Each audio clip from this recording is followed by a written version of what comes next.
ಭಗವದ್ಗೀತೆ 13ನೇ ಅಧ್ಯಾಯದಲ್ಲಿ ಕಳೆದ ಬಾರಿ ಕೆಲವಿನ ಶ್ಲೋಕಗಳನ್ನು ಸ್ಪರ್ಶ ಮಾಡಿದ್ವಿ. ಕ್ಷೇತ್ರ ಅಂತಂದರೆ ಈ ದೇಹ ಮತ್ತು ಪ್ರಪಂಚ, ಜ್ಞಾನ ಅಂತಂದರೆ ಸತ್ಯವನ್ನು ಅರಿಯಲಿಕ್ಕೆ ಬೇಕಾದಂಥ ಸಾಧನೆಗಳು ಹಾಗೂ ಗುಣಗಳು, ಜ್ಞೇಯ ಅಂತಂದರೆ ತಿಳಿದುಕೊಳ್ಳಬೇಕಾದಂಥ ಪರತತ್ವವಾದಂಥ ಭಗವಂತ. ಈ ಮೂರನ್ನು ಸರಿಯಾಗಿ ಅರಿತು ಭಕ್ತಿಯಿಂದ ಗ್ರಹಿಸಿದವನು ಭಗವಂತನನ್ನು ಸೇರುವಂಥ ಯೋಗ್ಯತೆಯನ್ನು ಪಡಿತಾನೆ. ಜ್ಞಾನ ಮತ್ತು ಭಕ್ತಿ ಎರಡೂ ಸೇರಿ ಮೋಕ್ಷ ಮಾರ್ಗಕ್ಕೆ ಕೊಂಡೊಯ್ತದೆ ಅಂತ ತಿಳ್ಕೊಂಡ್ವಿ. ಆಮೇಲೆ ಕೃಷ್ಣ ಹೇಳಿದ 19ನೇ ಶ್ಲೋಕದಲ್ಲಿ ಪ್ರಕೃತಿ ಮತ್ತು ಪುರುಷ ಎರಡೂ ಕೂಡ ಅನಾದಿ ನಿತ್ಯ. ಪ್ರಪಂಚದಲ್ಲಿ ಕಾಣುವಂಥ ಎಲ್ಲ ಆಕಾರಗಳು, ಬದಲಾವಣೆಗಳು ಮತ್ತು ಗುಣಗಳು ಪ್ರಕೃತಿಯ ವಿಕಾರಗಳು. ಜೀವ ಸೃಷ್ಟಿಯಾಗೋದಿಲ್ಲ. ಜೀವಕ್ಕೆ ಕೇವಲ ಹೊಸ ದೇಹ ಮಾತ್ರ, ಒಂದು ಆಕಾರ ದೊರೆಯುತ್ತಷ್ಟೇ. ಜಡ ಪ್ರಕೃತಿ, ಜೀವ, ಲಕ್ಷ್ಮೀದೇವಿ ಮತ್ತು ಪರಮಪುರುಷ ಎಲ್ಲರೂ ನಿತ್ಯರು. ಸೃಷ್ಟಿ ಅಂತಂದರೆ ಹೊಸ ಜೀವದ ಉತ್ಪತ್ತಿ ಅಲ್ಲ, ಜೀವಿಗಳಿಗೆ ಹೊಸ ರೂಪಗಳ ವ್ಯವಸ್ಥೆ ಅಂತ ತಿಳ್ಕೊಂಡ್ವಿ ಆ ಶ್ಲೋಕಗಳಲ್ಲಿ. ಪ್ರಕೃತಿ ದೇಹ, ಇಂದ್ರಿಯಗಳು ಮತ್ತು ಅವುಗಳ ಕಾರ್ಯಗಳಿಗೆ ಕಾರಣ. ಜೀವ ಅಂದರೆ ಪುರುಷ, ಸುಖ ದುಃಖಗಳನ್ನು ಅನುಭವಿಸುವಂಥ ಭೋಗ್ತಾರ. ಅಂದರೆ ದೇಹ ಮತ್ತು ಇಂದ್ರಿಯಗಳ ನಿರ್ಮಾಣ ಪ್ರಕೃತಿಯ ಕಾರ್ಯ. ಆ ದೇಹದ ಮೂಲಕ ಅನುಭವಿಸೋದು ಜೀವ. ಭಗವಂತ ಅಂತರ್ಯಾಮಿಯಾಗಿ ನಿಂತು ಆ ಅನುಭವವನ್ನು ನಮಗೆ ಸಾಧಿಸಿಕೊಡ್ತಾನೆ. ಮತ್ತು ಜನ್ಮಗಳಿಗೆ ಕಾರಣ ಏನು ಅಂತಂಬ ಶ್ಲೋಕ ಬಂದಾಗ, ಜೀವ ಪ್ರಕೃತಿಯಿಂದ ನಿರ್ಮಾಣವಾದಂಥ ದೇಹದಲ್ಲಿ ವಾಸ ಮಾಡಿ ಸುಖ ದುಃಖಗಳನ್ನು ಅನುಭವಿಸ್ತಾನೆ. ಹಿಂದಿನ ಕರ್ಮ ಮತ್ತು ಸ್ವಭಾವದ ಪ್ರಕಾರ ಜೀವ ವಿವಿಧ ದೇಹಗಳನ್ನು ಪಡೆಯುತ್ತೆ. ಸತ್ವ, ರಜಸ್ಸು, ತಮಸ್ಸು ಎಂಬ ತ್ರಿಗುಣಗಳಿಂದಲೇ ಸಂಗಮವೇ ಉತ್ತಮ ಅಥವಾ ಹೀನ ಜನ್ಮಗಳಿಗೆ ಕಾರಣ ಆಗುತ್ತೆ. ಜೀವ ಯಾವ ಗುಣಗಳೊಂದಿಗೂ ಹೆಚ್ಚು ಸಂಬಂಧ ಬೆಳೆಸಿಕೊಳ್ತಾನೆಯೋ ಅದು ಮುಂದಿನ ಸ್ಥಿತಿ ಅದಕ್ಕೆ ಅನುಗುಣವಾಗಿರುತ್ತೆ ಅಂತಂಬುದು ನಾವು ನೋಡ್ತೀವಿ. ಅಂತ್ಯಕಾಲದಲ್ಲಿ ಏನು ಸ್ಮರಣೆ ಮಾಡಿಕೊಳ್ತಾನೋ ಅದರಿಂದನೇ ಮುಂದಿನ ಜೀವನ ನಿರ್ಧಾರವಾಗುತ್ತೆ ಅಂತ ತಿಳ್ಕೊಂಡ್ವಿ. ಇವತ್ತಿನ ದಿನ ಮತ್ತಷ್ಟು ಶ್ಲೋಕಗಳನ್ನು ನೋಡೋಣ. ಉಪದ್ರಷ್ಟ ಹನುಮಂತಾಚ ಭರ್ತ ಭೋಕ್ತ ಮಹೇಶ್ವರ ಪರಮಾತ್ಮ ಇತಿ ಚ ಅಪಿ ಉಕ್ತಃ ದೇಹೇ ಅಸ್ಮಿನ್ ಪುರುಷಃ ಪರಃ ಅಂತ ಹೇಳ್ತಾರೆ. ಪ್ರಕೃತಿ ಈ ಜಡ ಪ್ರಕೃತಿಯಿಂದ ದೇಹ ನಿರ್ಮಿಸುವಾಗ ಜೀವ ಆ ದೇಹದಲ್ಲಿದ್ದು ಇಂದ್ರಿಯಗಳ ಸಹಾಯದಿಂದ ಸುಖ ದುಃಖಗಳನ್ನು ಭೋಗಿಸುವಾಗ ಎಲ್ಲದಕ್ಕೂ ಪ್ರೇರಕನಾಗಿ ಎಲ್ಲದಕ್ಕಿಂತ ಎತ್ತರದಲ್ಲಿದ್ದು ಎಲ್ಲವನ್ನೂ ಹತ್ತಿರದಿಂದ ಸಾಕ್ಷಾತ್ ಕಾಣುವಂಥ ಭಗವಂತ ಪರಮಪುರುಷ. ಆತ ನಮ್ಮ ಕರ್ಮವನ್ನು ಬಲ್ಲವನು. ಯಾವ ರೀತಿಯ ಕರ್ಮದಿಂದ ಏನಾಗಬೇಕು ಅಂತ ತಿಳಿದವನು. ಆತ ಒಳಗೆ ಕೂತು ಪ್ರೇರಣೆ ಮಾಡುವುದರಿಂದ ಈ ದೇಹ ನಿಂತಿದೆ. ಆತ ಹೊರಟು ಹೋದರೆ ದೇಹ ಬಿದ್ದು ಹೋಗ್ತದೆ. ಆತ ನಮ್ಮೊಳಗಿದ್ದು ಯಾವ ದುಃಖದ ಸ್ಪರ್ಶವೂ ಇಲ್ಲದೆ ಸದಾ ಆನಂದದಲ್ಲಿರುವಂಥ ಆನಂದ ಭುಕ್ತ ಅಂತ ಹೇಳ್ತಾರೆ. ಭಗವಂತ ಇಸ್ ಎನರ್ಜಿ ಇದ್ದಷ್ಟು ದಿನ ಶರೀರ ನಿಲ್ಲುತ್ತೆ. ಆ ಶರೀರ ಇದ್ದಷ್ಟು ಕಾಲ ಇಂದ್ರಿಯಗಳ ಸಹಾಯದಿಂದ ನಾವು ಸುಖ ದುಃಖವನ್ನು ಅನುಭವಿಸ್ತೇವೆ. ಸೆಲ್ಫೋನ್ ತಗೊಳ್ಳಿ. ಸೆಲ್ಫೋನಲ್ಲಿ ನಿಮಗೆ ಆಪರೇಟಿಂಗ್ ಸಿಸ್ಟಮ್ ಇರುತ್ತೆ. ಆ್ಯಂಡ್ರಾಯ್ಡ್ ಆಪರೇಟಿಂಗ್ ಸಿಸ್ಟಮು, iOS ಅಥವಾ ಕಂಪ್ಯೂಟರಲ್ಲಿ ವಿಂಡೋಸ್, ಯಾವುದೋ ಒಂದು ಆಪರೇಟಿಂಗ್ ಸಿಸ್ಟಮ್ ಇರುತ್ತೆ. ನಾವು ಅದನ್ನು ಯೂಸ್ ಮಾಡ್ಕೊಂಡು ಬಳಸ್ತೇವೆ. ಅದೆಲ್ಲ ಬಳಸ್ಬೇಕಾದ್ರೆ ಫಸ್ಟ್ ಕರೆಂಟ್ ಇರಬೇಕು. ಕರೆಂಟ್ ಇದ್ರೇ ಅದೆಲ್ಲ ಸಾಧ್ಯವಾಗ್ತದೆ. ಕರೆಂಟ್ ಯಾವಾಗ ಹೋಯ್ತೋ ಎಲ್ಲ ವ್ಯವಸ್ಥೆ ಇದು ಕೂಡ ಅದು ವೇಸ್ಟ್. ಅದೇ ರೀತಿ ಭಗವಂತ ಶಕ್ತಿ ರೂಪದಲ್ಲಿ ಮನುಷ್ಯ ದೇಹದಲ್ಲಿದ್ದಾನೆ. ಆದರೂ ಯಾವುದನ್ನು ಕೂಡ ತಲೆ ಕೆಡಿಸಿಕೊಳ್ಳೋದಿಲ್ಲ ಅಂತ ಈ ಶ್ಲೋಕ ಹೇಳುತ್ತೆ. ಮತ್ತೊಂದು ಶ್ಲೋಕ, ಯ ಏವಂ ವೇತ್ತಿ ಪುರುಷಂ ಪ್ರಕೃತಿಂಚ ಗುಣೈಃ ಸಹ ಸರ್ವತಾ ವರ್ತಮಾನೋಪಿ ನ ಸಹ ಭೂಯೋ ಅಭಿಜಾಯತೆ ಅಂತ ಹೇಳ್ತಾರೆ. ಅನಾದಿ ನಿತ್ಯವಾದಂಥ ಪ್ರಕೃತಿ, ಜಡ ಮತ್ತು ಚೇತನ ಎಲ್ಲದಕ್ಕೂ ಕಾರಣ ಪುರುಷನಾದಂಥ ಭಗವಂತ. ಆತನ ಅಧೀನವಾಗಿರುವಂಥ ಜೀವಜಾತ ಇದನ್ನು ಗುಣಗಳ ಜೊತೆಗೆ ಅರಿತವನು ಯಾರಿದ್ದಾನೆ ಅವನೇ ಜ್ಞಾನಿ ಆಗ್ತಾನೆ ಅಂತ ಹೇಳ್ತಾರೆ.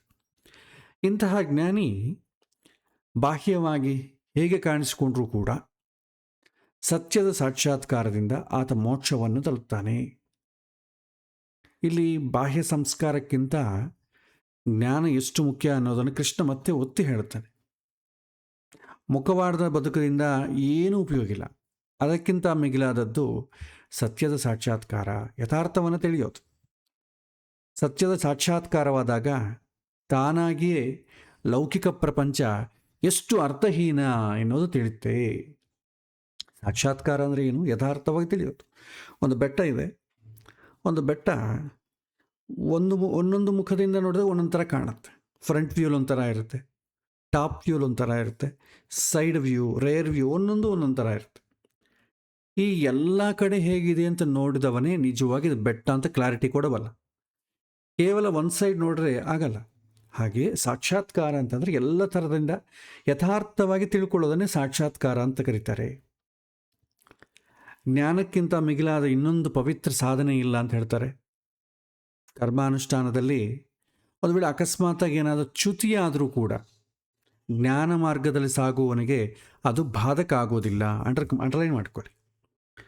ನಾವು ಸಾಧನೆ ಮಾರ್ಗದಲ್ಲಿ, ಜ್ಞಾನ ಮಾರ್ಗದಲ್ಲಿ ಹೋಗ್ತಾ ಇರ್ತೇವೆ. ಏನೋ ಅಪರಾಧ ಆಗ್ತದೆ ನಮ್ಮಿಂದ, ಗೊತ್ತಿದ್ದೋ ಗೊತ್ತಿಲ್ಲದೋ, ಆದರೂ ಕೂಡ ಅದು ಬಾಧಕವಾಗೋದಿಲ್ಲ. ಜ್ಞಾನ ಅವನನ್ನು ಸರಿದಾರಿಗೆ ತಂದು ನಿಲ್ಲಿಸುತ್ತೆ ಮತ್ತು ಆತ ಮೋಕ್ಷವನ್ನು ಖಂಡಿತ ಪಡಿತಾನೆ ಅಂತಂಬುದು ಈ ಶ್ಲೋಕದ ಅರ್ಥ. ಕೃಷ್ಣ ಪ್ರಕೃತಿ ಮತ್ತು ಪುರುಷ ಗುಣ ಸಹಿತವಾದಂಥ ತಿಳಿದು ಮೋಕ್ಷ ಮಾರ್ಗ ಅಂತ ಹೇಳಿದ. ಹಾಗಿದ್ರೆ ಇದನ್ನು ತಿಳಿಯೋ ಬಗ್ಗೆ ಯಾವುದು, ಹೇಗೆ ತಿಳ್ಕೋಬೇಕು? ಇದನ್ನು ಕೃಷ್ಣ ಮುಂದಿನ 2 ಶ್ಲೋಕಗಳಲ್ಲಿ ವಿವರಣೆ ಮಾಡ್ತಾನೆ. ಭಗವಂತನನ್ನು ಸೇರಲಿಕ್ಕೆ ಅನೇಕ ವಿಧಾನಗಳಿದೆ. ಎಲ್ಲರಿಗೂ ಒಂದೇ ವರ್ಕೌಟ್ ಆಗಲ್ಲ.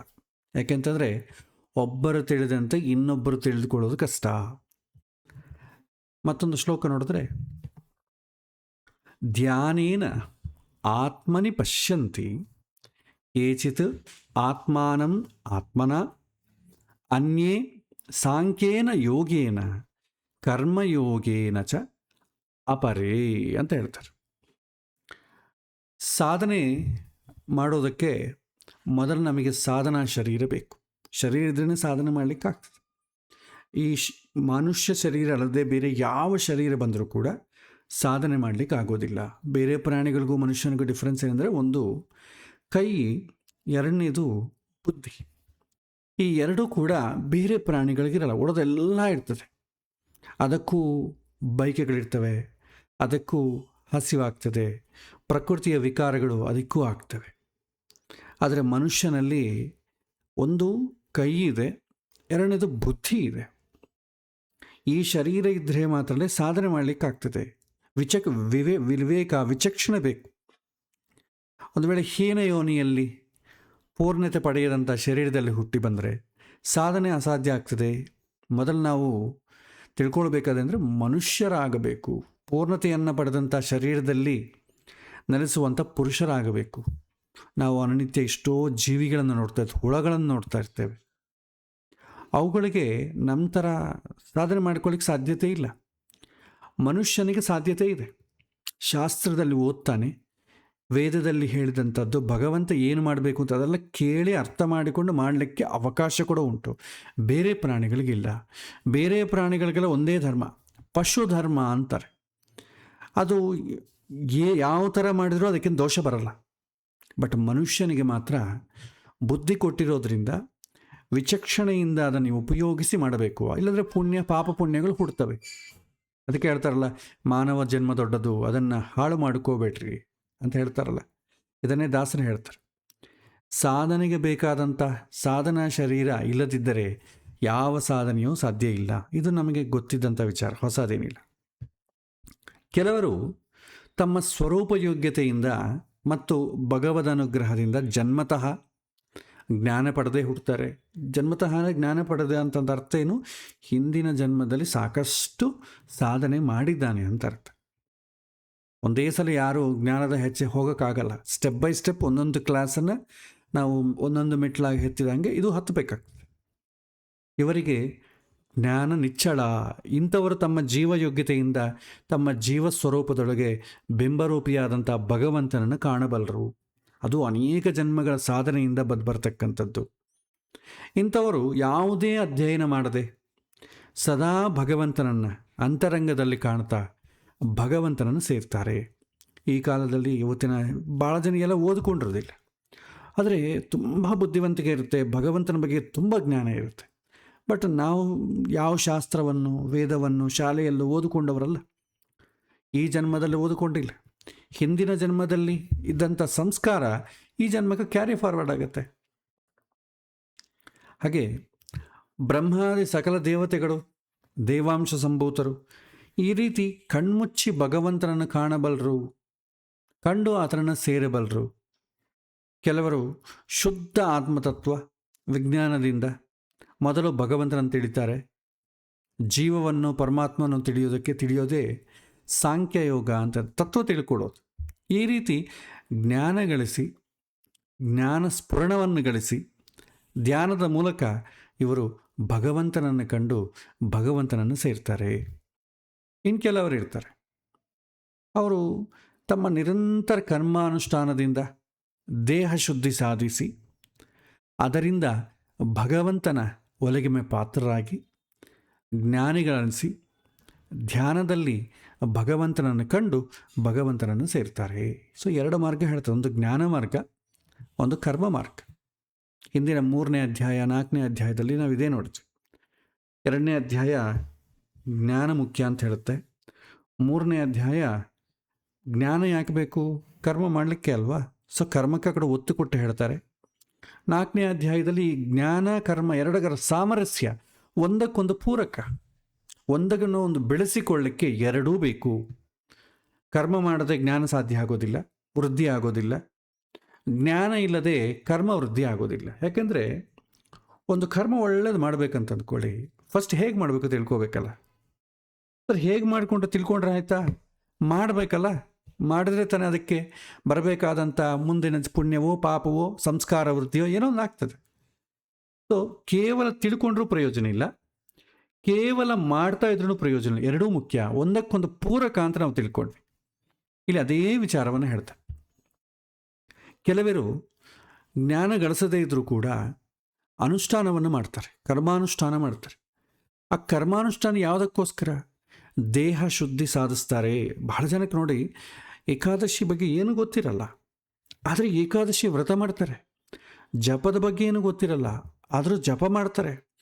ಪಾರಾಯಣ ಅಂದ್ರೇನು, ಅದಕ್ಕೆ ಏನು ಫಲ ಬರುತ್ತೆ ಗೊತ್ತಿಲ್ಲ, ಆದರೂ ಪಾರಾಯಣ ಮಾಡ್ತಾರೆ, ಹಾಡು ಹೇಳ್ತಾರೆ, ಎಲ್ಲ ಮಾಡ್ತಾರೆ. ಆದರೆ ತತ್ವ ಗೊತ್ತಿಲ್ಲ. ಆದರೆ ಆ ಥರ ಮಾಡೋದ್ರಿಂದ ದೇಹ ಶುದ್ಧಿ ಮನಃಶುದ್ಧಿ ಆಗ್ತದೆ. ಅದು ಹಾಗೆ ದೇಹ ಶುದ್ಧಿ ಮನಃಶುದ್ಧಿ ಸಾಧಿಸಿದ ಮೇಲೆ ಇನ್ನು ತಿಳ್ಕೊಳ್ಬೇಕು ಅಂತ ಅವಕಾಶ ಬರ್ತದೆ. ಚಿಕ್ಕಂದಾಗ ಭಗವದ್ಗೀತೆಯನ್ನು ಬಾಯಿಪಾಠ ಮಾಡಿ, ವೇದ ಮಂತ್ರಗಳನ್ನು ಬಾಯಿಪಾಠ ಮಾಡಿದ್ದು ಯಾಕೆ ಹೇಳ್ತಾರೆ, ಹಿಂದಿನ ಕಾಲದಲ್ಲಿ ಪುಸ್ತಕ ಇಲ್ಲ, ಹಾಗಾಗಿ ಖಂಡಿತ ಬಾಯಿಪಾಠ ಮಾಡೋದು ಒಂದೇ ಅವಕಾಶ. ಯಾಕಂದರೆ ನೋಡಿ ಹೇಳಲಿಕ್ಕೆ ಇಲ್ಲಲ್ವಾ, ಅದಕ್ಕೇನು ಮಾಡ್ತಾರೆ, ಚೆನ್ನಾಗಿ ಕಂಠಪಾಠ ಮಾಡಿಸ್ಬಿಡ್ತಾರೆ. ಯಾಕಂದರೆ ಮಸ್ತಕದಲ್ಲೇ ಒಂದೇ ಸಾರಿ ಸೇರಿಸ್ಬಿಡ್ತಿದ್ರು. ಇವತ್ತು ನಮಗೆ ಪುಸ್ತಕ ಇದೆ. ಸೊ ಪುಸ್ತಕದಲ್ಲಿದ್ದಂಥ ವಿಚಾರಗಳನ್ನು ಮಸ್ತಕದಲ್ಲಿಟ್ಟುಕೊಳ್ಳಲಿಕ್ಕೆ ಬಾಲ್ಯದಲ್ಲಿ ಶ್ಲೋಕಗಳನ್ನು ಎಲ್ಲವನ್ನು ಬಾಯಿಪಾಠ ಮಾಡಿಸ್ತಾರೆ. ಯಾಕಂದರೆ ಆವಾಗ ಅರ್ಥ ಗೊತ್ತಾಗೋದಿಲ್ಲ, ಬಟ್ ತಿಳಿದಿಟ್ಕೊಂಡು ತಲೆಯಲ್ಲಿ ಇಟ್ಕೊಂಡಿದ್ರೆ ಮತ್ತೆ ಮುಂದೆ ಅದಕ್ಕೆ ಅರ್ಥ ಹುಡ್ಕೊಳ್ತಾ ಹೋಗ್ತಾನೆ ಅಂತ ಆ ಉದ್ದೇಶ ಅಷ್ಟೇ. ಪಾರಾಯಣದ ಉದ್ದೇಶ ಅಷ್ಟೇ. ಆ ಪಾರಾಯಣ ಜಪ ಮಾಡದೇ ಇದ್ದರೆ ತಲೆ ಒಳಗೆ ಹೋಗೋದಿಲ್ಲ. ಹಾಗಾಗಿ ಪ್ರತಿಯೊಂದು ಕರ್ಮ ಕೂಡ ನಮಗೆ ಮುಂದೆ ಜ್ಞಾನಕ್ಕೆ ಪೂರಕವಾಗ್ತದೆ. ಸೊ ಏನು ಮಾಡ್ತಾರೆ, ಬಹಳ ಜನ ಈ ಕೆಲವರು ತತ್ವಜ್ಞಾನ ಗೊತ್ತಿಲ್ಲದೇ ಇದ್ದರೂ ಕೂಡ ಕರ್ಮಾನುಷ್ಠಾನದಿಂದ ಆ ಕೆಲಸವನ್ನು ಮಾಡಿ ದೇಹ ಶುದ್ಧಿ ಸಾಧಿಸ್ತಾರೆ. ಅದರ ಮುಂದೆ ಜ್ಞಾನ ವೃದ್ಧಿ ಆಗ್ತಾ ಹೋಗುತ್ತೆ. ಇದು ಮುಖ್ಯ.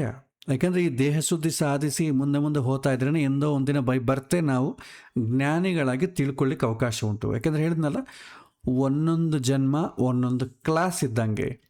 ನಮಗೆ 1ನೇ ಕ್ಲಾಸ್ 2ನೇ ಕ್ಲಾಸ್ 3ನೇ ಕ್ಲಾಸ್ ಹೇಗಿದೆಯೋ ಜ್ಞಾನದ ಹಾದಿಯಲ್ಲಿ ಇದೆಲ್ಲ ಒಂದೊಂದು ಜನ್ಮ ಕೂಡ ಜ್ಞಾನವನ್ನು ಪಡೀಲಿಕ್ಕೆ ಒಂದೊಂದು ಮೆಟ್ಟಲಾಗಿ ನಮಗೆ ಮುಂದುವರಿಸುತ್ತೆ.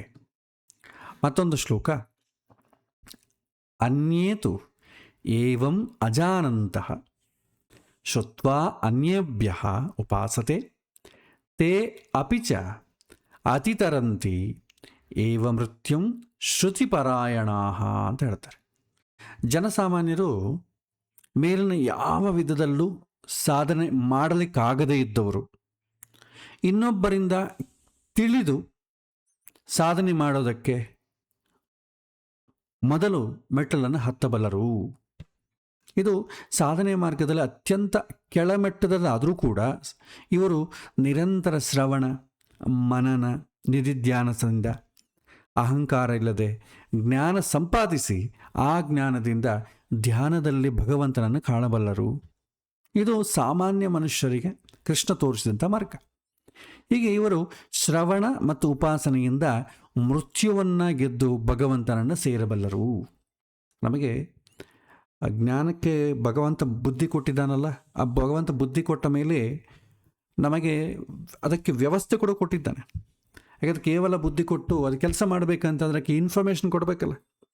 ಅದಕ್ಕೆ ಮೊದಲು ವೇದ ಕೊಟ್ಟಿದ್ದಾನೆ, ಶ್ರುತಿ. ಇದು ಯಾರು ಹೈಲಿ ಎಲಿವೇಟೆಡ್ ಆಗಿದ್ದಾರೆ, ಬೈ ಬರ್ತೆ ಭಗವಂತನ ಬಗ್ಗೆ ತಿಳ್ಕೊಂಡವರು ಯಾರಿದ್ದಾರೆ ಅವರಿಗೆ ಮಾರ್ಗದರ್ಶನ ಕೊಡ್ತದೆ, ಹೇಗೆ ಹೋಗಬೇಕು, ಏನು ಮಾಡಬೇಕು. ಎರಡನೇದು ಸ್ಮೃತಿ. ಶ್ರುತಿಯನ್ನು ಬೈ ಬರ್ತೆ ಫಾಲೋ ಆಗದೇ ಇದ್ದವ್ರಿಗೋಸ್ಕರ ಗುರುಗಳ ಮುಖೇನ ಸ್ಮೃತಿಯನ್ನು ಓದ್ತಾರೆ. ಇನ್ನು ಕೆಲವರಿಗೆ ಓದಿದ್ರೂ ಅರ್ಥ ಆಗೋದಿಲ್ಲ, ಅಂಥವರಿಗೆ ಪುರಾಣ ಯಥಾರ್ಥವಾಗಿ ತಿಳ್ಕೊಳ್ಳಿಕ್ಕಾಗದಾಗ ಆ ವೇದಗಳನ್ನು ಈ ಒಂದು ಸ್ಮೃತಿಗಳನ್ನು ಜೀರ್ಣ ಮಾಡಿಕೊಂಡು ಕೆಲವಿನ ಪಾತ್ರಗಳು ಲೈಫ್ ಸ್ಟೈಲನ್ನು ಮಾಡ್ತದೆ. ಅದರ ಬಗ್ಗೆ ಆದರೂ ತಿಳ್ಕೊ. ಭಾಗವತ ಬರ್ತದೆ, ಭಾಗವತದಲ್ಲಿದ್ದಂಥ ಒಬ್ಬೊಬ್ಬ ಕ್ಯಾರೆಕ್ಟರು ಕೂಡ ಅವ್ರ ಲೈಫ್ ಸ್ಟೈಲ್ ನೋಡಿದ್ರೆ ಅವರು ವೇದವನ್ನು ಸ್ಮೃತಿಯನ್ನು ಎಷ್ಟು ಚೆನ್ನಾಗಿ ಪರಿಪಾಲನೆ ಮಾಡಿ ಅವ್ರ ಜೀವನದಲ್ಲಿ ಅಳವಡಿಸಿಕೊಂಡಿದ್ದಾರೆ ಅಂತ ಗೊತ್ತಾಗತ್ತೆ. ಅಟ್ಲೀಸ್ಟ್ ಆ ಕ್ಯಾರೆಕ್ಟರ್ಸ್ ನೋಡಿ ಆದರೂ ತಿಳ್ಕೊ. ಅದನ್ನು ಪುರಾಣ ಅಂತಾರೆ.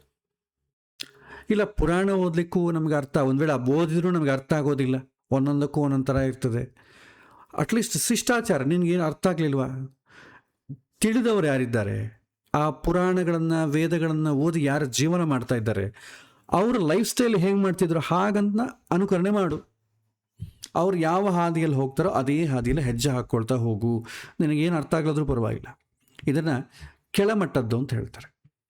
ಅಂದರೆ ಕೆಳಮಟ್ಟದ್ದು ಅಂತಂದರೆ ಇನ್ಫೀರಿಯರ್ ಅಂತ ಅರ್ಥ ಅಲ್ಲ. ಹಾಗೆ ನೋಡಿಕೊಂಡ್ರೆ ಬಿ.ಟೆಕ್ ಇಂತಲೂ 1ನೇ ಕ್ಲಾಸ್ ನೀವು ಕಂಪೇರ್ ಮಾಡಿದ್ರೆ ಏನಾಗ್ತದೆ, ಬಿ.ಟೆಕ್ ಗ್ರೇಟ್ ಆಗ್ತದೆ. ಆದರೆ ಬಿ.ಟೆಕ್ ಹೋಗ್ಬೇಕಾದ್ರೆ 1ನೇ ಕ್ಲಾಸ್ ಓದಲೇಬೇಕಲ್ಲ. 1ನೇ ಕ್ಲಾಸ್ ಇನ್ಫೀರಿಯರ್ ಅಲ್ಲ, ಮೊದಲನೇ ಸ್ಟೆಪ್ ಅಂತ ಅರ್ಥ. ಸೊ ಇಲ್ಲಿ ಮೊದಲನೇ ಸ್ಟೆಪ್ಪಲ್ಲಿ ಮಾಡಬೇಕಾದೇನೆಂದರೆ ಅಟ್ಲೀಸ್ಟ್ ಏನು ಓದದೇ ಇದ್ರೂ ಪರವಾಗಿಲ್ಲ, ಅರ್ಥ ಆಗದೇ ಇದ್ರೂ ಪರವಾಗಿಲ್ಲ, ಯಾರಿಗೆ ಅರ್ಥ ಆಗಿದೆ ಅವರ ಜೀವನವನ್ನು ಹೇಗೆ ನಡೆಸ್ತಿದ್ದಾರೆ ಅದನ್ನು ಫಾಲೋ ಆಗು. ಆಮೇಲೆ ಯಾಕೆ ಫಾಲೋ ಆಗ್ತಿದ್ದಾರೆ ಅಂತ ತಿಳ್ಕೊಳ್ಳೋ ಪ್ರಯತ್ನ ಮಾಡು. ಕಿಂಚಿತ್ ಪುರಾಣಗಳನ್ನು ಓದು, ಪುರಾಣದಲ್ಲಿದ್ದಂಥ ಕ್ಯಾರೆಕ್ಟರ್ಸ್ನ ಓದು ಫಸ್ಟು. ಎಲ್ಲ ಪುರಾಣಗಳು ಬೇಡ, ಒಂದೊಂದು ಕ್ಯಾರೆಕ್ಟರು ಹೇಗೆ ಮಾಡ್ತಾ ಇದೆ, ಶಿಬಿ ಚಕ್ರವರ್ತಿ ಹೇಗೆ ಮಾಡಿದ, ಆಮೇಲೆ ಅಂಬರೀಷ, ಭರತ, ಈತ ಕ್ಯಾರೆಕ್ಟರ್ಸ್ ಎಲ್ಲ ಬರ್ತವೆ ಭಾಗವತದಲ್ಲಿ. ತಿಳ್ಕೊ. ಅದು ತಿಳ್ಕೊಂಡ್ರೆ ಜ್ಞಾನ ಬರ್ತದೆ. ನಂತರ ಈ ಜನ್ಮದಲ್ಲಾದರೆ ಈ ಜನ್ಮದಲ್ಲಿ, ಇನ್ನು ಮುಂದಿನ ಜನ್ಮದಲ್ಲಿ ಸ್ಮೃತಿ, ಆಮೇಲೆ ಶ್ರುತಿ, ಭಗವಂತನ ಯಥಾರ್ಥವಾಗಿ ತಿಳ್ಕೊಳ್ಳಿಕ್ಕೆ ಅವಕಾಶ ಸಿಗ್ತದೆ ಅಂತ ಹೇಳ್ತಾನೆ ಭಗವಂತ. ಆಮೇಲೆ ಮತ್ತೊಂದು ಶ್ಲೋಕ, ಯಾವತ್ ಸಂಜಾಯತೆ ಕಿಂಚಿತ್ ಸತ್ವಂ ಸ್ಥಾವರ ಜಂಗಮಂ ಕ್ಷೇತ್ರ ಕ್ಷೇತ್ರಜ್ಞ ಸಂಯೋಗಾತ್ ತತ್ ವಿದ್ಧಿ ಭರತರ್ಷಭ ಅಂತ ಹೇಳ್ತಾರೆ. ಈ ಪ್ರಪಂಚದಲ್ಲಿ ಏನೆಲ್ಲ ಹುಟ್ಟುತ್ತಾ ಇದೆಯೋ, ಚಲಿಸ್ತಾ ಇದೆಯೋ, ಚಲಿಸುವಂಥ ಚಲಿಸದೇ ಇರುವಂಥ ಸಮಸ್ತ ಜೀವಜಡಾತ್ಮಕವಾದಂಥ ಪ್ರಪಂಚ ಮತ್ತು ಅದರ ಅಭಿಮಾನಿಯಾದಂಥ ಪ್ರಕೃತಿ, ಇಷ್ಟನ್ನು ಒಟ್ಟಿಗೆ ಏನಂತಾರೆ ಅಂದರೆ ಕ್ಷೇತ್ರ ಅಂತ ಕರೀತಾರೆ. ಚಲಿಸ್ತಾ ಇರೋದು, ಚಲಿಸದೇ ಇರುವಂಥದ್ದು, ಅದಕ್ಕೆ ಹುಟ್ಟು ಆಧಾರ ಕೊಟ್ಟಂಥ ಪ್ರಕೃತಿ, ಇದೆಲ್ಲ ಕೂಡ ಕ್ಷೇತ್ರ. ಇವನ್ನೆಲ್ಲ ಬಲ್ಲವನು ಯಾರಿದ್ದಾರೆ? ಕ್ಷೇತ್ರಜ್ಞ. ಪ್ರಕೃತಿ ಅಂದರೆ ಏನು, ಮನುಷ್ಯನ ಶರೀರ ಅಂದರೆ ಏನು, ಮನಸ್ಸು ಹೇಗೆ ಕೆಲಸ ಮಾಡ್ತದೆ, ಬುದ್ಧಿ ಹೇಗೆ ಕೆಲಸ ಮಾಡ್ತದೆ, ಇದು ಉದ್ದೇಶ ಏನು, ಇದೆಲ್ಲ ಯಾರಿಗೆ ತಿಳಿದೋದು ಅವನ ಕ್ಷೇತ್ರಜ್ಞ ಅಂತ ಕರೀತೇವೆ. ಆದ್ದರಿಂದ ಕ್ಷೇತ್ರ ಅಂತಂದರೆ ಭಗವಂತನಿಂದ ನಿರ್ಮಾಣವಾದಂಥ ಸಮಸ್ತ ಜೀವ ಜಡಾತ್ಮಕವಾದಂಥ ಪ್ರಪಂಚ, ಸಮಸ್ತ ಸೃಷ್ಟಿ ಲಕ್ಷ್ಮೀನಾರಾಯಣರ ಸಮಾಗಮದಿಂದಲೇ ನಿರ್ಮಾಣವಾಗಿದ್ದಂಥದ್ದು. ಅವರು ಈ ಪ್ರಪಂಚದ ಮೊದಲ ದಂಪತಿಗಳು. ಆದ್ದರಿಂದ ಎಲ್ಲರ ತಂದೆ ತಾಯಿಯೂ ಕೂಡ ನಾರಾಯಣ ಮತ್ತು ಲಕ್ಷ್ಮಿ. ಇದನ್ನು ತಿಳಿದಾಗ ನೀನು ನಿಜವಾದಂಥ ಭರತರ್ಷಭನಾಗ್ತೀಯಾ ಅಂತ ಹೇಳ್ತಾನೆ ಕೃಷ್ಣ. ಭಗವಂತನಲ್ಲಿ ರತನಾದವನು, ಭಗವಂತನಲ್ಲಿ ಪೂರ್ಣ ಭಕ್ತಿ ಉಳ್ಳವನು ಅವನು ಭರತರ್ಷಭ ಅಂತ ಹೇಳ್ತಾರೆ. ಮತ್ತೊಂದು ಶ್ಲೋಕ, ಸಮಂ ಸರ್ವೇಷು ಭೂತೇಷು ತಿಷ್ಟಂತಂ ಪರಮೇಶ್ವರಂ ವಿನಶ್ಯತ್ಸು ಅವಿನಶ್ಯಂತಂ ಯಹ ಪಶ್ಯತಿ ಸಹ ಪಶ್ಯತಿ. ಎಲ್ಲ ಜೀವರೊಳಗೂ ಏಕರೂಪದಿಂದಲಿರುವಂಥ ಸರ್ವಶಕ್ತ ಭಗವಂತ ಪರಮ ಈಶವರ ಅಂತ ಹೇಳ್ತಾರೆ. ಯಾರ ಆಜ್ಞೆಯನ್ನು ನಾವು ಪಾಲಿಸದೆ ಇರಲಾರಿವೋ, ಪಾಲಿಸುವುದು ನಮ್ಮ ಕರ್ತವ್ಯವೋ, ಆಮೇಲೆ ನಮಗೆ ಅರಿವಿಲ್ಲದೆ ನಮ್ಮೊಳಗೆ ಪಾಲಿಸುವಂಥ ಅಜ್ಞಾತ ಶಕ್ತಿ ಈಶವರ ಅಂದರೆ ತತ್ವಾಭಿಮಾನಿ ದೇವತೆಗಳು ಅಂತ ಅರ್ಥ. ಇಂತಹ ತತ್ವಾಭಿಮಾನ ದೇವತೆಗಳನ್ನು ನಿಯಂತ್ರಿಸುವಂಥ ಭಗವಂತ ಪರಮೇಶ್ವರ. ಇಂತಹ ಭಗವಂತ ಎಲ್ಲೋ ಕೂತು ನಮ್ಮನ್ನು ನೇಮಿಸ್ತಾ ಇಲ್ಲ, ಆತ ನಮ್ಮೊಳಗಿದ್ದು ನಮ್ಮನ್ನು ನಿಯಂತ್ರಿಸ್ತಾ ಇದ್ದಾನೆ. ಯಾಕಂದರೆ ಭಗವಂತ ಎಲ್ಲ ಕಡೆ ಇದ್ದಾನೆ ಅಂದರೆ ನಮ್ಮೊಳಗೂ ಇರಬೇಕಲ್ಲ. ಆತ ನಮ್ಮೊಳಗೆ ಸ್ವತಂತ್ರವಾಗಿದ್ದು ನಮ್ಮನ್ನು ಹೊತ್ತು ನಡೆಸ್ತಾ ಇದ್ದಾನೆ. ಭಗವಂತ ಮುಕ್ತಾಮುಕ್ತ ನಿಯಾಮಕ, ಎಲ್ಲರನ್ನೂ ಎಲ್ಲ ಕಾಲದಲ್ಲೂ ಅವರವರ ಯೋಗ್ಯತೆಗೆ ಅನುಗುಣವಾಗಿ ಆಯಾ ವಸ್ತುವಿನ ಸ್ವಭಾವಕ್ಕೆ ಅನುಗುಣವಾಗಿ ಒಳಗಿದ್ದು ಪ್ರೇರಣೆ ಮಾಡುವಂಥವನೇ ಭಗವಂತ ಅಂತ ಹೇಳ್ತಾರೆ. ಭಗವಂತನ ಶಕ್ತಿಯಲ್ಲಿ ಮೇಲು ಕೇಳು ಇಲ್ಲ. ಆನೆಯಲ್ಲಿರುವಂಥ ಭಗವಂತ, ಇರುವೆನೆಯಲ್ಲಿರುವಂಥ ಭಗವಂತ ಬೇರೆ ಬೇರೆ ಅಲ್ಲ. ಆದರೆ ಆತನ ಸನ್ನಿಧಾನ ವ್ಯತ್ಯಾಸ ಇರೋದರಿಂದ ಆ ಸನ್ನಿಧಾನದ ಅಧಿಷ್ಠಾನದಲ್ಲಿ ಕೂಡ ವ್ಯತ್ಯಾಸ ಬರ್ತದೆ. ನಮ್ಮ ದೇಹದಲ್ಲಿರುವಂಥ ಬಿಂಬರೂಪಿ ಭಗವಂತ ಅವಿನಾಶಿ. ಆತನಿಗೆ ದೇಹನಾಶ ಸ್ವರೂಪನಾಶ ಎಂಬುದಿಲ್ಲ, ದುಃಖಪ್ರಾಪ್ತಿ ಇಲ್ಲ, ಆತ ಅಪೂರ್ಣನಲ್ಲ. ಈ ಸತ್ಯವನ್ನು ತಿಳಿದವನು ಯಥಾರ್ಥ ಜ್ಞಾನ ಉಳ್ಳವನಾಗ್ತಾನೆ. ಈ ಶ್ಲೋಕದಲ್ಲಿ ಹೇಳಿದಂಥ ವಿಚಾರವನ್ನು ಇನ್ನೂ ಬಿಡಿಸಿ ಮತ್ತೊಂದು ಶ್ಲೋಕದಲ್ಲಿ ಭಗವಂತ ಹೇಳ್ತಾನೆ, ಸಮಂ ಪಶ್ಯನ್ ಹಿ ಸರ್ವತ್ರ ಸಮವಸ್ಥಿತಂ ಈಶ್ವರಂ ನಹಿ ನಸ್ತಿ ನ ಹೀನಸ್ತಿ ಆತ್ಮನ ಆತ್ಮಾನಂ ತತಃ ಯಾತಿ ಪರಾಂಗತಿಂ ಅಂತ ಹೇಳ್ತಾರೆ. ನಾವು ನಮ್ಮ ದೇಹದಲ್ಲಿ ಸ್ಥಿರವಾಗಿರುವಂಥವ್ರು, ಆದರೆ ಭಗವಂತ ಸಂಸ್ಥಿತ. ಈ ದೇಹದೊಳ್ಳಿರುವಂಥ ನಮಗೆ ಈ ದೇಹದಲ್ಲಿ ಜ್ಞಾನ ನಮಗೇನೂ ಗೊತ್ತಿರಲ್ಲ. ಯಾಕಿದ್ದೇವೆ ಅಂತ ಗೊತ್ತಿಲ್ಲ. ನಾವು ಒಳಗಿದ್ದು ಆನಂದ ದುಃಖಗಳನ್ನು ಅನುಭವಿಸ್ತಾ ಇದ್ದೀವಿ ಅಷ್ಟೆ. ಆದರೆ ಭಗವಂತ ದುಃಖ ಅಜ್ಞಾನದ ಸ್ಪರ್ಶವಿಲ್ಲದೆ ಆತ ಆನಂದ ಮೂರ್ತಿ. ಆತ ನಮ್ಮೊಳಗಿರುವಂಥ ಸರ್ವ ತತ್ವಾಭಿಮಾನಿ ದೇವತೆಗಳಿಗೆ ಸಮವಸ್ಥಿತನಾಗಿ ಎತ್ತರದಲ್ಲಿದ್ದಾನೆ. ದುಃಖ ಅಜ್ಞಾನದ ಸ್ಪರ್ಶವಿಲ್ಲದಂಥ ಭಗವಂತ ಯಾರನ್ನೂ ಮೇಲೆ ಕೀಳು ಭಾವದಿಂದ ನೋಡುವುದಿಲ್ಲ. ಪ್ರತಿಯೊಬ್ಬರನ್ನು ಅವರವರ ಕರ್ಮ ಮತ್ತು ಜೀವಯೋಗ್ಯತೆಗೆ ತಕ್ಕಂತೆ ಸಮನಾಗಿ ಕಾಣುತ್ತಾನೆ. ಭಗವಂತ ಸಮಸ್ತ ಜಡ ಚೇತನದೊಳಗೆ ಜಗದೀಶ್ವರನಾಗಿ ನಿಂತು ನಮ್ಮ ಜೀವ ಸ್ವಭಾವಕ್ಕಿಂತ ತಕ್ಕಂತೆ ನಮ್ಮ ಹತ್ರ ಕರ್ಮವನ್ನು ಮಾಡಿಸಿ ನಡೆಸ್ತಾ ಇರ್ತಾನೆ. ಈ ಸತ್ಯ ತಿಳಿದಾಗ ನೀನು ನನಗೆ ಹಿಂಸೆ ಮಾಡದೆ ಬದುಕಬಹುದು ಅಂತ ಹೇಳ್ತಾನೆ ಕೃಷ್ಣ. ನಿನ್ನ ಅರಿವಿಲ್ಲದೆ, ಭಗವಂತನ ಅರಿವಿಲ್ಲದೆ ಬದುಕುವುದು ಒಂದು ಆತ್ಮಹಿಂಸೆ. ಒಮ್ಮೆ ನಾನಂದರೆ ಏನು, ನನ್ನೊಳಗಿರುವಂಥ ಭಗವಂತ ಅಂದರೆ ಏನು ಎನ್ನುವಂಥ ವಸ್ತುಸ್ಥಿತಿ ತಿಳಿದ್ರೆ ಹಿಂಸೆ ಆಗೋದಿಲ್ಲ. ಅದು ತಿಳಿಯದೇ ಬದುಕುವುದು ಅಜ್ಞಾನದ ಮತ್ತು ದುಃಖದ ಬದುಕು ಅಂತ ಹೇಳ್ತಾರೆ. ಜೀವನದಲ್ಲಿ ಬರುವಂಥ ಪ್ರತಿಯೊಂದು ಸಂಗತಿಯನ್ನು ನಾನು ಹಿಂದೆ ಮಾಡಿದಂಥ ಕರ್ಮಫಲ ಅದನ್ನು ಭಗವಂತ ಮಾಡಿಸಿದ ಅಂತ ತಿಳಿದುಕೊಂಡ್ರೆ ದುಃಖವಿಲ್ಲದೆ ಆನಂದವಾಗಿರ್ಬೋದು. ನಮ್ಮ ಮನಸ್ಸೇ ನಮಗೆ ದುಃಖ ಕೊಡೋದು. ಮನೆಯವ ಮನುಷ್ಯಾಣಂ ಕಾರಣಂ ಬಂಧ ಮೋಕ್ಷ, ಅದೇ ಆನಂದ ಕೊಡ್ತದೆ. ನಮಗೆ ದುಃಖವಾಗುವುದು ನಮ್ಮ ತಿಳುವಳಿಕೆಯಿಂದಲೇ. ಹಾಗಾಗಿ ತಿಳುವಳಿಕೆಯಿಂದನೇ ದುಃಖ ಆಗ್ತದೆ, ಇಲ್ಲದ್ರೆ ಇನ್ಯಾವುದರಿಂದನೇ ಆಗೋದಿಲ್ಲ. ಉದಾಹರಣೆ ತಗೊಳ್ಳೋಣ. ಒಬ್ಬ ಶ್ರೀಮಂತ ತಗೊಳ್ಳಿ, ಯಾವುದೋ ಕಾರಣದಿಂದ ತನ್ನಲ್ಲಿರುವಂಥ ಎಲ್ಲ ಸಂಪತ್ತನ್ನು ಕಳೆದುಕೊಳ್ತಾನೆ. ಆಗಾತ ನನ್ನ ಪೂರ್ವಜನ್ಮದ ಕರ್ಮಕ್ಕನುಗುಣವಾಗಿ ಘಟನೆ ನಡೀತು, ಎಲ್ಲವೂ ಭಗವಂತನ ಲೀಲೆ. ಕೊಡುವವನು ಅವನೇ, ತೆಗೆದುಕೊಳ್ಳೋನು ಅವನೇ, ಪಾಲಿಸುವವನು ಅವನೇ. ಇದಕ್ಕಾಗಿ ನಾನು ಯಾಕೆ ಚಿಂತೆ ಮಾಡಬೇಕು ಅಂತ ತಿಳಿದುಕೊಂಡ್ರೆ ಆತ ಆನಂದವಾಗಿರ್ಬೋದು. ಅದನ್ನು ಬಿಟ್ಟು ಬ್ರಹ್ಮಾಂಡವೇ ತಲೆ ಮೇಲೆ ಬಿದ್ದಂತೆ ವರ್ತಿಸಿದರೆ ಅದು ನಮ್ಮನ್ನು ನಾವು ಹಿಂಸಿಸಿಕೊಂಡಂತೆ. ನಾವು ಎಲ್ಲವನ್ನು ಪ್ರೇಕ್ಷಕರಾಗಿ ನೋಡೋದು ಕಲಿಬೇಕು, ಅಭ್ಯಾಸ ಮಾಡ್ಕೋಬೇಕು. ಭಗವಂತನ ಅರಿವಿನೊಂದಿಗೆ ಶಾಂತವಾಗಿ ಇರಲು ಬದುಕುವುದನ್ನು ಕಲಿಬೇಕು. ಇದನ್ನೇ ಮೋಕ್ಷಧರ್ಮ ಪರದಲ್ಲಿ ಹೇಳ್ತಾರಲ್ಲ, ಅಹೋ ದುಃಖ ಮಿತಿದ್ಯಾಯನ್ ಶೋಕಸ್ಯ ಮಪಚಿತಿಂ ಚರೇತ್. ದುಃಖ ಬಂತು ಅಂತ ಯಾಕೆ ಒದ್ದಾಡ್ತೀಯ? ಹಿಂದಿನ ಜನ್ಮದ ಕರ್ಮದಲ್ಲಿ ನಡೀತದೆ. ಕೊಡೋನು ಅವನೇ, ಭಗವಂತ ತೆಗೆದುಕೊಳ್ಳೋನು ಅವನೇ. ನಮಗೆ ಯಾವುದೋ ಒಂದು ವಸ್ತು ನಮಗೆ ಬಂದಿದೆ ಅಂತಂದರೆ ಎಂದೋ ಒಂದಿನ ನಷ್ಟ ಆಗತ್ತೆ ಅಂತ ತಿಳ್ಕೊಬೇಕು. ಯಾಕಂದರೆ ನಷ್ಟವಾಗದೇ ಇರುವಂಥ ಪದಾರ್ಥ, ವಸ್ತು ಈ ಪ್ರಪಂಚದಲ್ಲಿ ಇಲ್ಲ. ಅನುಕ್ಷಣವೂ ಬದಲಾಗ್ತಾ ಇರುತ್ತೆ. ವಸ್ತು ಬದಲಾಗ್ತಾ ಇರುತ್ತೆ, ಮನುಷ್ಯ ಬದಲಾಗ್ತಾ ಇರ್ತಾನೆ, ಮನಸ್ಸು ಬದಲಾಗ್ತಾ ಇರುತ್ತೆ, ವಿಷಯ ಬದಲಾಗ್ತಾ ಇರುತ್ತೆ. ಬದಲಾಗದೇ ಇದ್ದಂಥದ್ದು ಯಾವುದೂ ಇಲ್ಲ. ಆ ಬದಲಾಗದೇ ಇದ್ದದ್ದನ್ನು ನಾವೇನಂತ ಕರಿತೀವಿ ಅಂದರೆ ಸನಾತನ ಅಂತ ಕರಿತೇವೆ. ಸತ್ಯ ಹೇಳಬೇಕು, ಇದು ಯಾವ ಕಾಲದಲ್ಲೂ ಬದಲಾಗಲ್ಲ. ಅದು ಅನುಷ್ಠಾನ ಮಾಡುವಂಥವ್ರು ಕಡಿಮೆ ಆಗ್ಬೋದು. ಶಾಶ್ವತವಾದಂಥ ಧರ್ಮ ಯಾವುದಿದೆ ಅದನ್ನು ನಾವು ಸನಾತನ ಧರ್ಮ ಅಂತ ಕರಿತೇವೆ.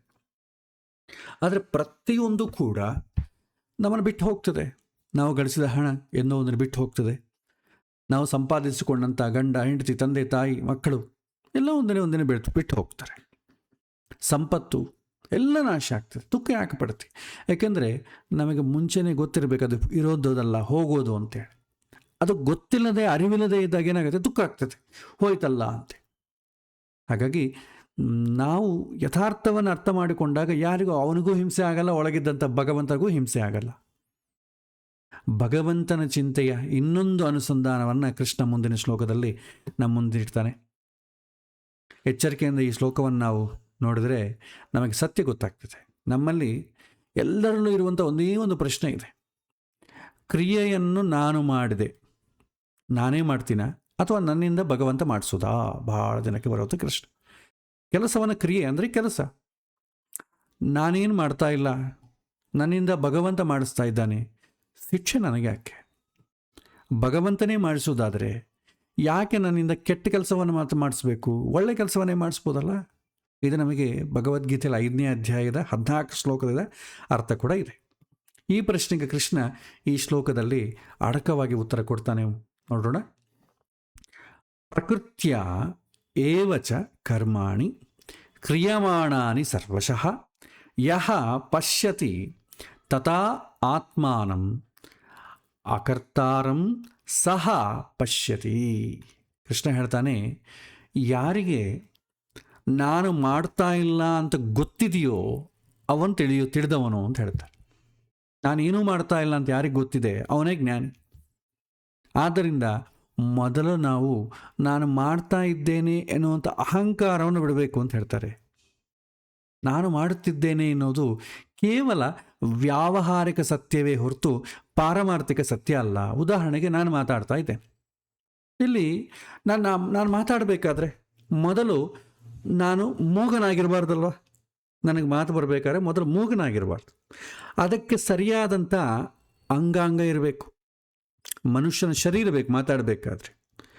ಮಾತನಾಡಬೇಕಾದ್ರೆ ನನ್ನ ಮನಸ್ಸು ವಿಷಯಗಳನ್ನು ಸಮಯಕ್ಕೆ ಸರಿಯಾಗಿ ಯೋಚಿಸಿ ಸಂದೇಶವನ್ನು ರವಾನೆ ಮಾಡಬೇಕು. ಅಂದರೆ ಇದಕ್ಕೆ ಸರಿಯಾದಂಥ ಮೆದುಳಿನ ಶಕ್ತಿ ನನಗೆ ಬೇಕು, ಮಾತನಾಡುವಂಥ ಧೈರ್ಯ ನನಗೆ ಬೇಕು. ಈಗ ನಾವೇ ಪ್ರಶ್ನೆ ಹಾಕ್ಕೊಳ್ಳೋಣ. ನನಗೆ ಮಾತನಾಡಬಲ್ಲ ಮಾನವ ದೇಹವನ್ನು ಕೊಟ್ಟವನು ಯಾರು? ನನಗೆ ಯೋಚಿಸಬಲ್ಲಂಥ ಮೆದುಳನ್ನು ವಿನ್ಯಾಸಗೊಳಿಸಿ ಕರುಣಿಸಿದವರು ಯಾರು? ಅಂದರೆ ನನಗೆ ಕಂಪ್ಯೂಟರ್ ಕೊಟ್ಟವರು ಯಾರು?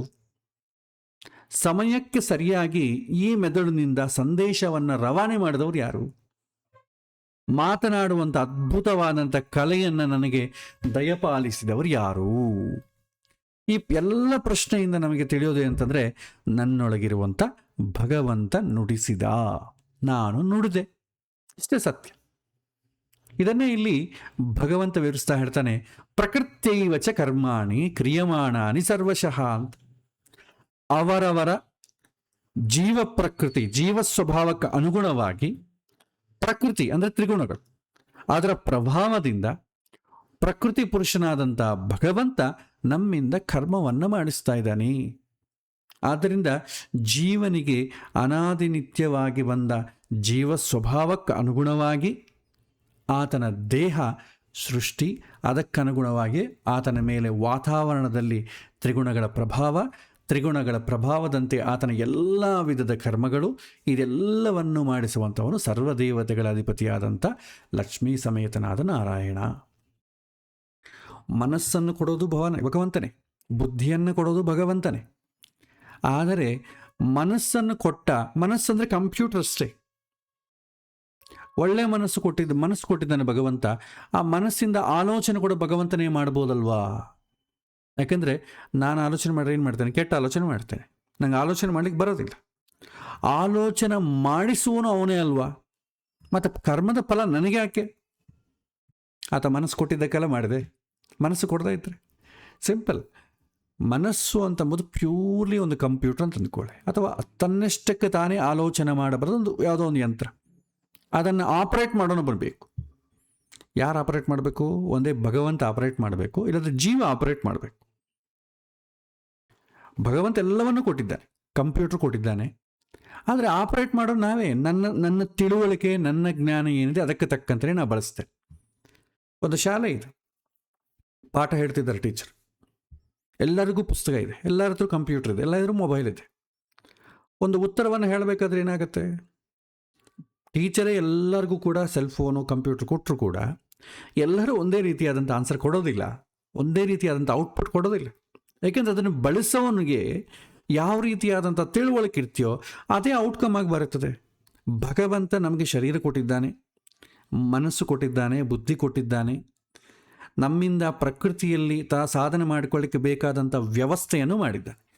ಆಪರೇಟ್ ಮಾಡೋದು ಮಾತ್ರ ಜೀವನೇ, ಭಗವಂತ ಆಪರೇಟ್ ಮಾಡೋದಿಲ್ಲ. ಒಂದು ವೇಳೆ ಭಗವಂತನೇ ಆಪರೇಟ್ ಮಾಡಿದ ಅಂತ ಅಂದ್ಕೊಳ್ಳೋಣ, ಏನಾಗುತ್ತೆ? ಮನುಷ್ಯನ ಶರೀರ ರೋಬೋಟ್ ಆಗ್ತದೆ. ಯಾಕಂದರೆ ಭಗವಂತನೇ ಮನಸ್ಸನ್ನು ಕೊಟ್ಟು ಭಗವಂತನೇ ಆಲೋಚನೆ ಮಾಡೋಂಗಿದೆ, ಅದು ಪ್ರಕೃತಿ, ಜಡ ಪ್ರಕೃತಿ ಆಗ್ತದೆ. ಜಡ ಪ್ರಕೃತಿ ಅಷ್ಟೇ, ತನ್ನಷ್ಟಕ್ಕೆ ತಾನೇ ಸ್ವಂತವಾಗಿ ಆಲೋಚನೆ ಇಲ್ಲ. ಒಂದು ಕಲ್ಲಿದೆ, ತಾನೇ ಒಂದು ಕಡೆ ಸ್ವಂತವಾಗಿ ಆಲೋಚನೆ ಮಾಡಿ ಒಂದು ಕಡೆ ಹೋಗಿ ಕೂತ್ಕೊಳ್ಳಿಕ್ಕೆ ಬರಲ್ಲ. ಜಡವಾಗಿ ಒಂದೇ ಕಡೆ ಇರ್ತೀವಿ, ಯಾರೋ ಅದನ್ನು ಪ್ರೇರಣೆ ಮಾಡಿ ಎತ್ತಬೇಕು. ಮನುಷ್ಯ ಜಡ ಅಲ್ಲ, ಮನುಷ್ಯ ಆಲೋಚನೆ ಮಾಡಬಲ್ಲ. ಭಗವಂತ ಏನು ಮಾಡ್ತಾನೆ? ಆಲೋಚನೆ ಮಾಡಲಿಕ್ಕೆ ಬೇಕಾದಂಥ ವ್ಯವಸ್ಥೆ ಮಾತ್ರ ಭಗವಂತ ಕೊಟ್ಟಿದ್ದಾನೆ. ಶಾಲೆಯಲ್ಲಿ ವಿದ್ಯಾರ್ಥಿ ತಂದೆ ಏನು ಮಾಡ್ತಾನೆ? ಶಾಲೆಯಲ್ಲಿ ಸೇರಿಸಿ ಸೀಟ್ ಕೊಡಿಸಿ ನೀನು ಚೆನ್ನಾಗಿ ಓದಪ್ಪ ಅಂತ ಹೇಳ್ತಾನೆ. ಆದರೆ ನೀನು ಶಾಲೆಯಲ್ಲಿ ಸೇರಿಸಿದ್ದೀನಿ, ನೀನೇನು ಓದಬೇಡ, ನಾನು ಓದ್ತೀನಿ, ನಾನು ಬಂದು ಎಕ್ಸಾಮ್ ಬರ್ತೀನಿ ಅಂದ್ರೆ ಅರ್ಥ ಏನು? ಆವಾಗ ಮಗ ಉದ್ಧಾರ ಆಗ್ತಾನೆ, ತಂದೆ ಉದ್ಧಾರ ಆಗ್ತಾರೆ, ತಂದೆ ಉದ್ಧಾರ ಆಗ್ತಾನೆ. ಮಗ ಎಲ್ಲಿ ಉದ್ಧಾರ ಆಗಬೇಕು? ಯಾಕಂದ್ರೆ ಅವನೇನು ಆಲೋಚನೆ ಮಾಡಲ್ಲ. ನನಗೆ ಯಾಕೆ ಕಷ್ಟ, ನಾನು ಸೇರಿಸಿದ್ನಲ್ಲ, ನಾನೇ ಮಾಡ್ತೇನೆ ಅಂತಂದ್ರೆ ಏನಾಗ್ತದೆ? ಎಷ್ಟಾಗ್ತದೆ? ಒಂದೇ ಒಂದು ನಿಮಿಷ ಲೈನಲ್ಲಿರಿ, ಒಂದೇ ಒಂದು ನಿಮಿಷ.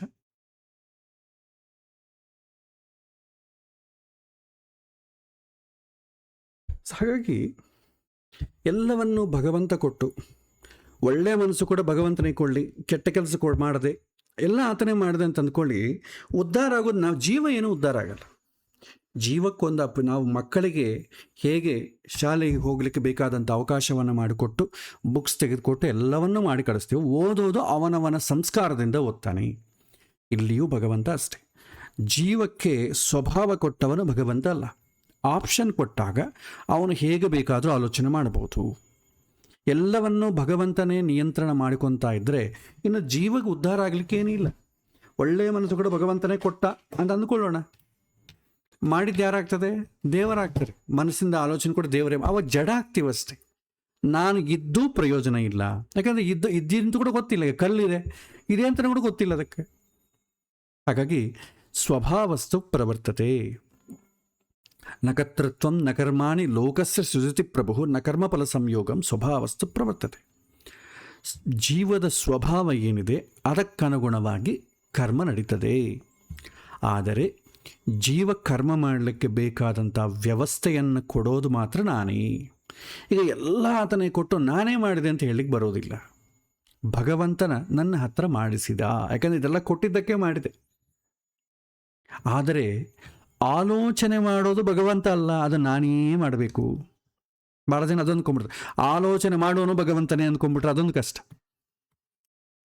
ತಂದೆ ಕಂಪ್ಯೂಟರ್ ಕೊಟ್ಟ, ಆಪ್ರೇಟ್ ಮಾಡೋನು ಕೂಡ ತಂದೆನೇ ಅಂತ ಅಂದ್ಬಿಟ್ರಿ, ನನಗೆ ಯಾಕೆ ಕೊಡಬೇಕು? ತಂದೆನೇ ಇಟ್ಕೋಬೋದು, ನನಗೆ ಕೊಟ್ಟೆ ಅಂತ ಹೆಸರು ಯಾಕೆ? ಶರೀರ ಕೊಟ್ಟ, ಮನಸ್ಸು ಕೊಟ್ಟ, ಬುದ್ಧಿ ಕೊಟ್ಟ, ಆಪ್ರೇಟ್ ಕೂಡ ಆತನೇ ಮಾಡ್ತಾನೆ, ನನಗೆ ಯಾಕೆ ಕೊಡಬೇಕು? ಸುಮ್ಮನೆ ವೇಸ್ಟ್ ಅಲ್ವಾ? ಸೊ ಈ ರೀತಿ ಭಗವಂತ ನಮಗೆ ನಾವೆಲ್ಲವನ್ನೂ ಮಾಡಿಸ್ತಾ ಇದ್ದಾನೆ ಅಂತಂದರೆ ಅರ್ಥ ಏನಂತಂದರೆ, ಮಾಡಿಸ್ಲಿಕ್ಕೆ ಬೇಕಾದಂಥ ವ್ಯವಸ್ಥೆ ಮಾಡಿದ್ದಾನೆ ಅಂತ ಅರ್ಥ, ತಾನೇ ಮಾಡ್ತಾನೆ ಅಂತ ಅರ್ಥ ಅಲ್ಲ. ಯಾಕೆಂದರೆ ಮಾಡಬೇಕಾದ್ರೆ ವ್ಯವಸ್ಥೆ ಬೇಕು, ನೋಡ್ಬೇಕಾದ್ರೆ ಕಣ್ಣು ಬೇಕು, ನೋಡ್ಲಿಕ್ಕೆ ಬೇಕಾದಂಥ ಶಕ್ತಿ ಬೇಕು, ಆ ನೋಡ್ಬೇಕಾದ್ರೆ ಕಾಣಿಸ್ಬೇಕಾದ್ರೆ ಬೆಳಕು ಬೇಕು, ಇಷ್ಟೆಲ್ಲ ವ್ಯವಸ್ಥೆ ಮಾಡ್ತಾನೆ. ಆದರೆ ಕೊನೆಗೆ ಕಣ್ಣಿದೆ, ಕಣ್ಣಿಗೆ ನೋಡೋ ಶಕ್ತಿ ಇದೆ, ಬೆಳಕು ಇದೆ, ಕಾಣಿಸ್ತಾ ಇದೆ. ನೋಡಬೇಕಾದ ಯಾರು? ನಾನೇ ನೋಡಬೇಕು.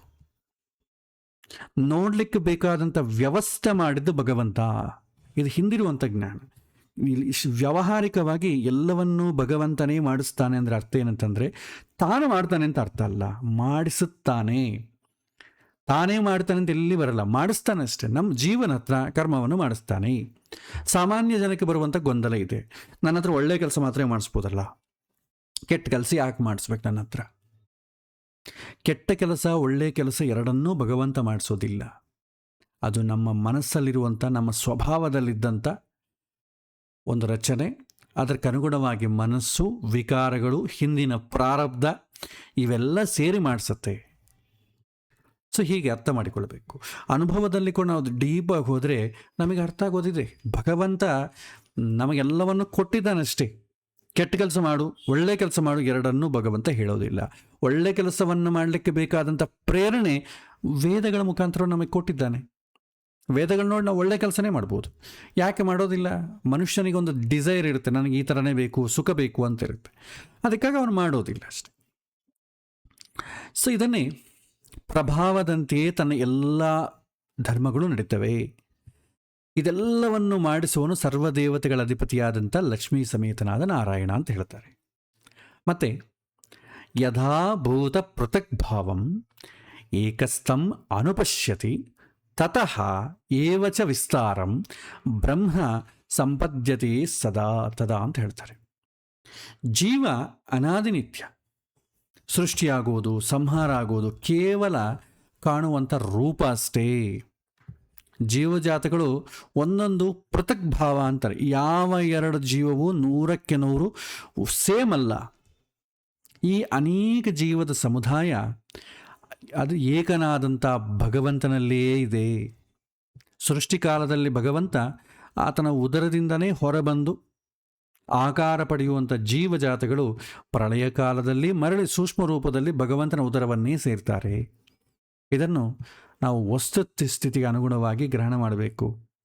ಯಾರು ಈ ಸತ್ಯವನ್ನು ಗ್ರಹಣ ಮಾಡಬಲ್ಲನೋ ಅವನ ಮೋಕ್ಷವನ್ನು ಪಡಿಬಲ್ಲ ಅಂತ ಹೇಳ್ತಾರೆ.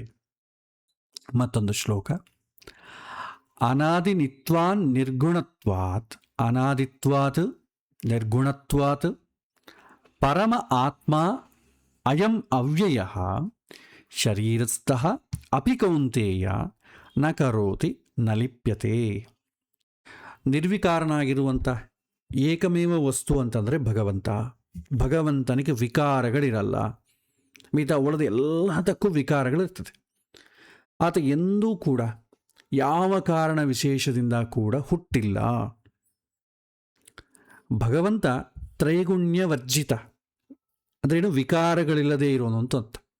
ಇದರಿಂದ ಆತ ಎಂದೂ ಕೂಡ ಬದಲಾವಣೆಗೆ, ವಿಕಾರಕ್ಕೆ ಒಳಪಡೋದಿಲ್ಲ. ಆತ ಎಲ್ಲ ಜೀವರೊಳಗೆ ಬಿಂಬರೂಪನಾಗಿದ್ದಾನೆ. ಆದರೂ ಕೂಡ ಆತನಿಗೆ ದೇಹಬದ್ಧತೆ ಇಲ್ಲ, ಬದ್ಧತೆ ಇಲ್ಲ. ಆತ ಎಲ್ಲವನ್ನು ನಮ್ಮಿಂದ ಮಾಡಿಸ್ತಾನೆ, ಆದರೆ ಏನನ್ನೂ ಅಂಟಿಸಿಕೊಳ್ಳೋದಿಲ್ಲ. ಆತ ನಿರ್ಲಿಪ್ತನಾಗಿ ಎಲ್ಲವನ್ನೂ ಮಾಡ್ತಾನೆ, ಆದರೆ ಯಾವುದರ ಲೇಪವೂ ಆತನಿಗಿಲ್ಲ.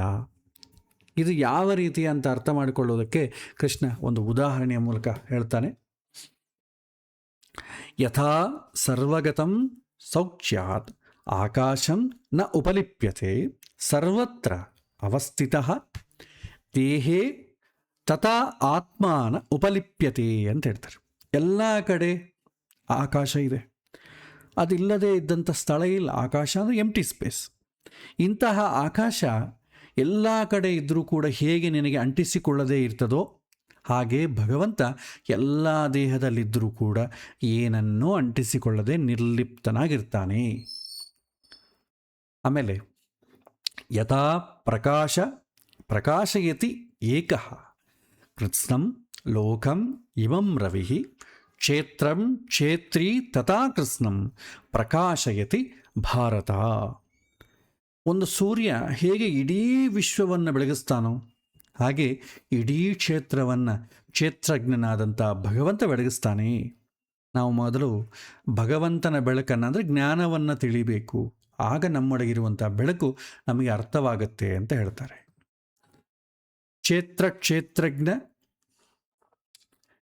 ಕ್ಷೇತ್ರಜ್ಞಯೋ ಏವಂ ಅಂತರಂ ಜ್ಞಾನೋ ಚಕ್ಷುಷ ಭೂತ ಪ್ರಕೃತಿ ಮೋಕ್ಷಂಚ ಯೇ ವಿದುಹು ಯಾಂತಿತೇ ಪರಂ ಅಂತ ಹೇಳ್ತಾರೆ. ಈ ಶ್ಲೋಕ ಈ ಅಧ್ಯಾಯದಲ್ಲಿ ಒಂದು ಉಪಸಂಹಾರ.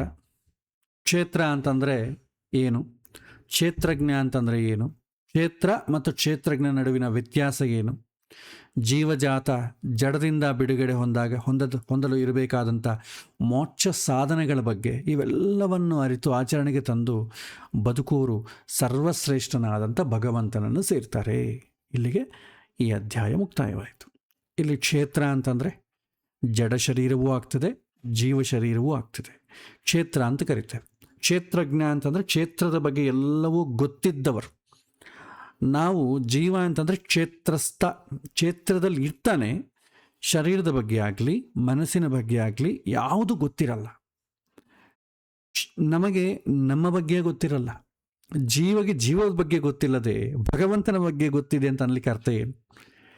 ಸೊ ಕ್ಷೇತ್ರಜ್ಞರ ಮಧ್ಯೆ ವ್ಯತ್ಯಾಸ, ಜೀವಕ್ಕೂ ಭಗವಂತನಿಗೂ ಮಧ್ಯೆ ವ್ಯತ್ಯಾಸ ಏನು? ಸೊ ಜೀವಜಾತ ಜಡದಿಂದ ಬಿಡುಗಡೆ ಹೊಂದಲು ಬೇಕಾದರೆ ಇರುವಂಥ ಸಾಧನೆಗಳೇನು? ಇದೆಲ್ಲ ಕೂಡ ಈ ಅಧ್ಯಾಯದಲ್ಲಿ ಹೇಳಿದೆ. ಭಗವಂತ ಎಲ್ಲ ಕಡೆ ಇದ್ದಾನೆ, ಜೀವದ ಒಳಗೂ ಇದ್ದಾನೆ, ಎಲ್ಲ ಜೀವರಾಶಿಗಳಲ್ಲಿ ಎಲ್ಲ ವಸ್ತುವಿನ ಒಳಗೂ ಇದ್ದಾನೆ.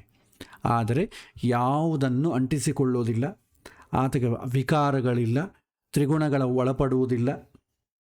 ಭಗವಂತ ಏನೇ ನಮ್ಮ ಹತ್ರ ಮಾಡಿಸಿದ್ರೂ ಕೂಡ ಅದರ ಲೇಪ ಬರೋದು ನಮಗೆ ಅದಕ್ಕೆ ಬರೋದಿಲ್ಲ. ಯಾಕೆಂದರೆ ಹೇಳ್ತೇವೆ, ಬೆಸ್ಟ್ ಎಕ್ಸಾಂಪಲ್, ಪೌರೋಹಿತ ನಮ್ಮ ಹತ್ರ ಪೂಜೆ ಮಾಡಿಸಿದರೆ ಫಲ ಯಾರಿಗೆ ಬರುತ್ತೆ? ಪೌರೋಹಿತಿಗೆ ಬರುತ್ತೋ ಯಜಮಾನಿಗೆ ಬರ್ತದೋ? ಈಗ ಭಗವಂತ ನನ್ನ ಒಳಗೆ ಕೂತು ಒಂದು ಕಾರ್ಯವನ್ನು ಮಾಡಿಸಿದರೆ ಅದರ ರಿಸಲ್ಟ್ ಯಾರಿಗೆ ಬರುತ್ತೆ? ಭಗವಂತನಿಗೆ ಬರ್ತದೋ ಜೀವಕ್ಕೆ ಬರ್ತದೋ? ಹೌದು, ಔಟ್ಕಮ್ ಜೀವಗೆ ಬರ್ತದೆ. ಯಾಕೆಂದರೆ ಭಗವಂತ ತನಗೋಸ್ಕರ ಏನು ಮಾಡಿಸಿಲ್ಲ, ನಿನ್ನ ಆಲೋಚನೆ ನಿನ್ನ ಆಶೆಗಳಿಗೆ ಅನುಕೂಲವಾಗಿ ಪ್ರಪಂಚದಲ್ಲಿ ಕೆಲಸವನ್ನು ಮಾಡಿಸಿದ. ಅದು ಈಡೇರ್ತದಾ ಇಲ್ವಾ ಅಂತಂಬೋದು ನಮ್ಮ ಪ್ರಾರಬ್ಧದ ಮೇಲೆ ಇರ್ತದೆ. ಇಂಥ ಆಲೋಚನೆಯೇ ನನಗೆ ಭಗವಂತ ಯಾಕೆ ಕೊಡಬೇಕು? ಭಗವಂತ ಕೊಡೋದಿಲ್ಲ, ಜೀವ ಸ್ವಭಾವದಲ್ಲೇ ಆ ಯೋಗ್ಯತೆ ಇದೆ, ಅದಕ್ಕನುಗುಣವಾಗಿ ಕರ್ಮ ನಡೀತದೆ. ಹಾಗಾಗಿ ಭಗವಂತನ ಇನ್ವಾಲ್ವ್ಮೆಂಟ್ ಆಗಲಿ, ಭಗವಂತ ಸ್ವತಂತ್ರವಾಗಿ ಆಪರೇಟ್ ಮಾಡೋದಾಗಲಿ ಮಾಡುವುದಿಲ್ಲ. ಆತ ಮಾಡಲಿಕ್ಕೆ ಬರೋದಿಲ್ಲ ಅಂತ ಅರ್ಥಲ್ಲ, ಅವಶ್ಯಕತೆ ಇಲ್ಲ. ಈಗ ತಂದೆ ಅಂದರೆ ಸ್ವತಂತ್ರ ಮಗನ ವಿಚಾರದಲ್ಲಿ ತಾನು ಏನು ಬೇಕಾದ್ರೂ ಮಾಡ್ಬೋದು. ಆದರೆ ಮಗನನ್ನು ಶಾಲೆಗೆ ಕಳಿಸಿ ಓದಿಸ್ತಾನೆ, ತಾನು ಓದೋದಿಲ್ಲ. ನಿಂಗೆ ಯಾಕಪ್ಪ, ನಾನೇ ಓದ್ತೀನಿ, ನಿಂಗೆ ಪುಸ್ತಕ ಕೊಡಿಸಿದ್ದು ನಾನೇ ಅಲ್ವಾ, ನಾನೇ ಓದ್ತೀನಿ ಅಂತಂದರೆ ಉದ್ಧಾರ ಆಗೋದು ಯಾರು?